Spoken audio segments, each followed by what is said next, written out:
Jason, what did you see from Byrd this last week in practice?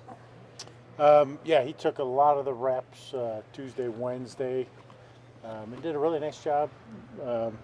We've been fortunate that we've been able to get him in games quite a bit leading up to this point to help, just in his development and getting ready. And he's made the most of all those opportunities and just kind of continued to build on it and play well.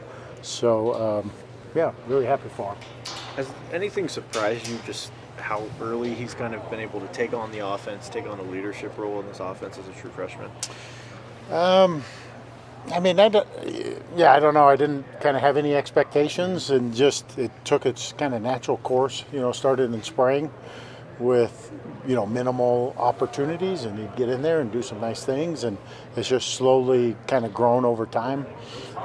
Really didn't know how good he was until those opportunities to be live would come, and he'd just make things happen and continue to do that in the game. And so he's just been really consistent with playing well and doing a really nice job to earn more trust and more opportunity, and he's made the most of it along the way. When you have a quarterback injury, how does that change your approach to game planning, or because they have similar skill sets, does it change at all?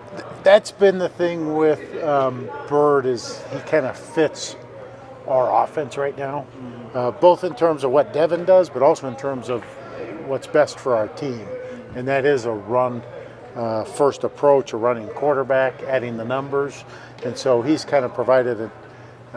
Being a natural backup that way, and it's played to his skill sets. So it hasn't, there's a minor things of being lefty and working some things that way, but otherwise, yeah, it's allowed it to kind of transition pretty seamlessly.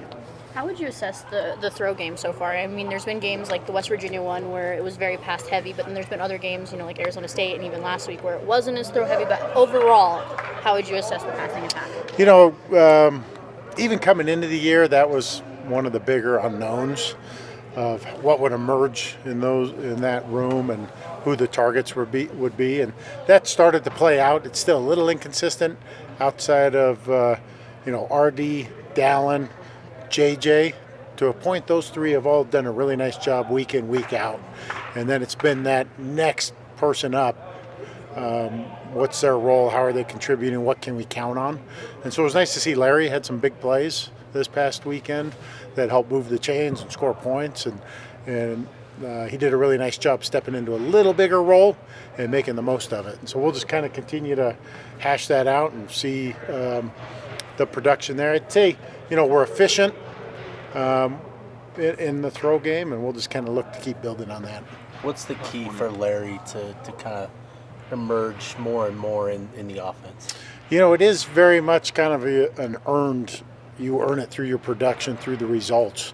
And so he's had some things along the way, and at times he's had some stuff fall, his roles diminished, but he got a couple big opportunities this week and he made the most of it. And we really, going back to like the identity of our offense and what we're best at, being a run first, it's also blocking in the run game. And so a lot of those big plays, explosive plays, RD's doing a great job out there. JJ was hustling, making stuff happen on Byrd's long run.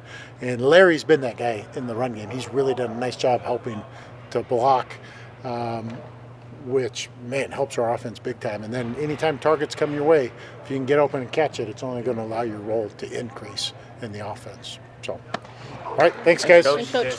Thanks for laughing.